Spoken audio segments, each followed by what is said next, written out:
बेटा मैं आपको सिखाता हूं कि बच्चों को काफी प्रॉब्लम होती है केमिकल फॉर्मूले बनाने में। जैसे बच्चों से पूछो कि भाई जैसे यहाँ पे लिखा है कि Al2 यानी कि यहाँ लिखा O3, तो यहाँ पे 2 और 3 कहां से आ गया, एल्युमिनियम ऑक्साइड बना, तो ये बनता कैसे, इसके बारे में आप कहानी बताने वाले हैं। तो इसको करने के लिए आपको टेबल याद करनी पड़ेगी। टेबल में क्या कहानी है, टेबल में कहानी ये है, जैसे सोडियम के ऊपर जहां लिखो, यहाँ पे देखो ध्यान से, Na+ लिखा है, तो ये जो प्लस और माइनस के ऊपर नंबर लिखे ना, इनको वैलेंसी बुलाते हैं। और वैलेंसी में +1 का मतलब हम A काउंट करेंगे और -1 का मतलब 1 काउंट करेंगे। +2 का मतलब जैसे 2+ लिखा होगा तो इसको हम 2 काउंट करेंगे, 2- मतलब कि यानी कि 2 काउंट करेंगे, ठीक है ना। ये ऊपर वाले नंबर होते क्या है, वैलेंसी होते हैं। अब देखो बस यही सारा यानी आप याद कर लीजिए, काम हो जाएगा। जैसे हम आपके लिए बोले मैग्नीशियम, मैग्नीशियम का फॉर्मूला पता होता है Mg2+ होता है, तो 2+ ऊपर लिखा तो ये क्या कहलाएगा, इसका यानी कि वैलेंसी कहलाएगा। वैलेंसी याद हो गई तो फॉर्मूले फटाफट से याद हो जाएंगे। ध्यान देखो कैसे करने बनाने होते हैं ना फॉर्मूले। देखो जैसे हमने कहा भाई इसका फॉर्मूला बनाओ, तो क्या करना है, अब Mg के वैलेंसी कितनी होती है, इनकी वैलेंसी लिखो। तो मैग्नीशियम की वैलेंसी होती है 2, यहाँ पे 2 लिख लिया। क्लोरीन Cl की वैलेंसी कितनी होती है 1, तो यहाँ पे 1 लिख लिया।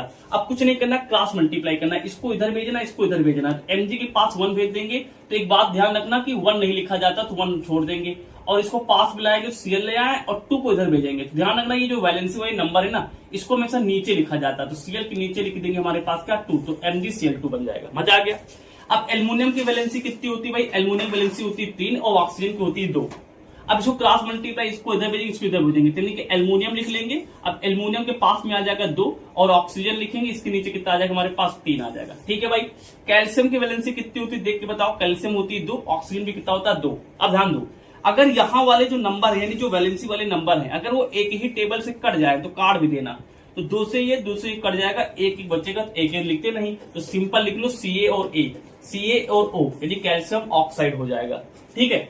जैसे यहाँ पे बना लो C मतलब कार्बन, कार्बन की वैलेंसी होती है 4, ये याद करना पड़ेगा, इसकी होती है 1, तो इसको मिलाएंगे तो क्या बनेगा, 1 इधर जाएगा, 1 नहीं लिखते हैं, C हो जाएगा। और Cl यहाँ पे लिखा है 4 को इधर भेज देंगे तो बन जाएगा 4, CCl4 टेट्राक्लोराइड, ये फॉर्मूला बन जाएगा।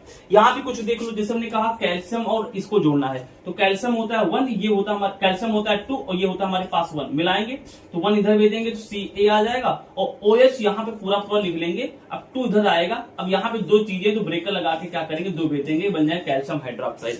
तो इस तरीके से आप बढ़िया बढ़िया फॉर्मूले बना सकते हैं। आपको एक टेबल याद होनी चाहिए, ध्यान रखना। ये टेबल में ये जो ऊपर वाले नंबर है ये क्या है, वैलेंसीज है या फिर चार्ज कह लो, ये चार्ज से ही फॉर्मूले बनते हैं क्रॉस मल्टीप्लाई करके, ठीक है भाई। तो ये फॉर्मूले समझ में आ गया होगा। आई थिंक पूरी कहानी मैंने समझाने की कोशिश आपको की है। Thank you.